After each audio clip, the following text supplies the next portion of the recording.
goodness, nothing here about essays. Bloody Walensky. What's wrong?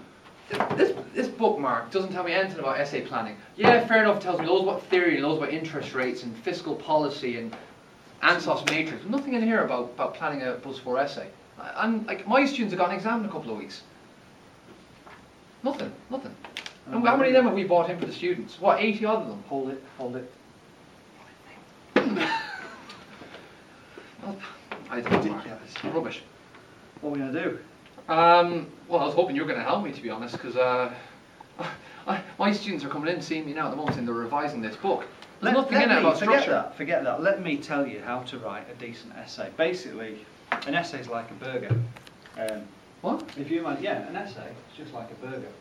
So, if you imagine 2 bits of bread, okay, 2 bits of bread there, you've got your introduction.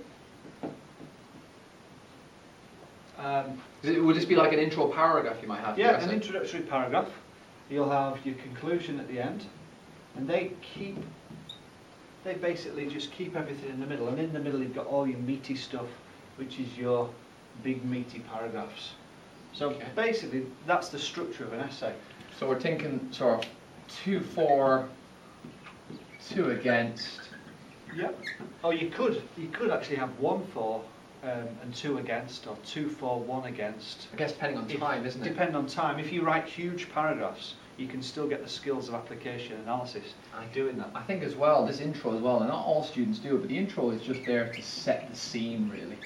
And it's not really, you wouldn't want to spend an awful lot of time on it. Now I'm not saying all students need to do this, but some students like to sort of make an intro about, if it's on the section A, you know, the manufacturing. Yep. Just set the scene about, you know, something about, if it's like opportunities for UK manufacturers, they might say there are many opportunities facing UK manufacturers, and then you get stuck into them in your 2 for and 2 against. That's it, and one thing you could say is what UK manufacturing actually means, what manufacturing means. So if you want to put a definition in there, let's say the essay's on globalisation, you know, you can define what that is.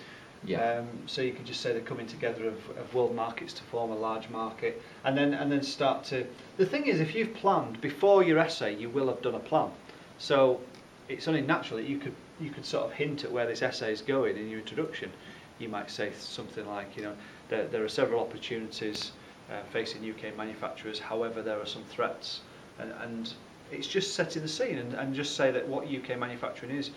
But then after that, you know, you got this short introduction. We're going straight into our first paragraph, and then we've talked about technique for the paragraphs. Yeah, in on one of our previous other videos. Previous video, we talked about the panel approach, which you can check out on our YouTube channel.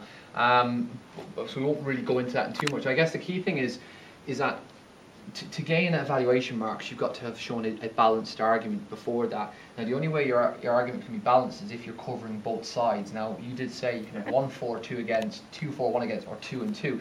But as long as you're not, say, doing just 2 for and going straight into a conclusion, then that's not really a balanced argument. So it's going to be very hard to award evaluation there. Yeah. The only other thing, just a word of caution, is that not all essays, not 100% of essays are two-sided.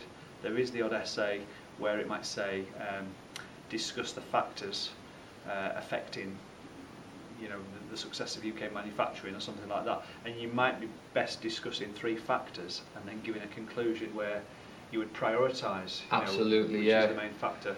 Yeah, so or it might say, for instance, is technology the main opportunity facing UK manufacturers? You would say 2 reasons why it is the main opportunity, but then your arguments against are actually saying no, there are other opportunities instead of technology. So it might be globalization, it could be government policy, and then you compare them in the end. So it's about, you know, you've got to use that judgment yourself and carefully read the question. But you're talking about planning as well, and you know, in terms of timing, I broke this down to my students. I've kind of sort of looked at it as you've got, for your paragraphs, you've got 7 to 8 minutes of writing time on each paragraph. Your conclusion at the end, you're looking at, once again, 7 to 8 minutes. So if you take 8 minutes, say 8, and then you've got 4 paragraphs in here, that's 32 plus 8 is 40. You might do an intro, and then your planning then is sort of 8 to 10 minutes. So that's 50 minutes then, and that's pretty much all the time you've got. So you've got to be able to say, okay, can I write 4 paragraphs at 8 minutes a paragraph. Now, some of you will be able to, but if you don't, that's where you might end up only doing 3 paragraphs, and you might spend 10 minutes on each paragraph then. Definitely. So we're looking at basically a half to 3/4 of a side per paragraph, and probably the same for the conclusion. I would say, you know, half to 3/4 of a side should be enough to wrap that up. And the model that we always use for the conclusion is the Jim model, which we Jim, which we will be covering in one of our other videos. Yeah, absolutely. Yeah, there's Jim. You can also use Disco M. Now, with my students, I use Disco M, and then for yours, you use Jim. I think it's in homage to Jim Riley, I think, isn't That's it? That's right. And you love the disco because you're always down the Rock Cafe in town. Well, that's it. Well, so when I think of disco, I think of dancing, and I like to dance. Enough said on that. So there you go. That's a burger. And that basically, you think of that when you're thinking your essays. Don't go drawing a burger in your exam. You don't need to draw this. No. But just know that you can treat it like a burger in terms of... Introduction, a few meaty paragraphs, and a conclusion. Fantastic. Spot on. Right, so can we actually arrange like a bonfire where we burn all these books? Don't get me wrong. I'm sure Walensky's. Walensky and Coates. I'm sure they're genuine people, but these don't help in terms of essay structure. No. So watch our videos, and all the answers will be there. Fantastic. Thank you very much.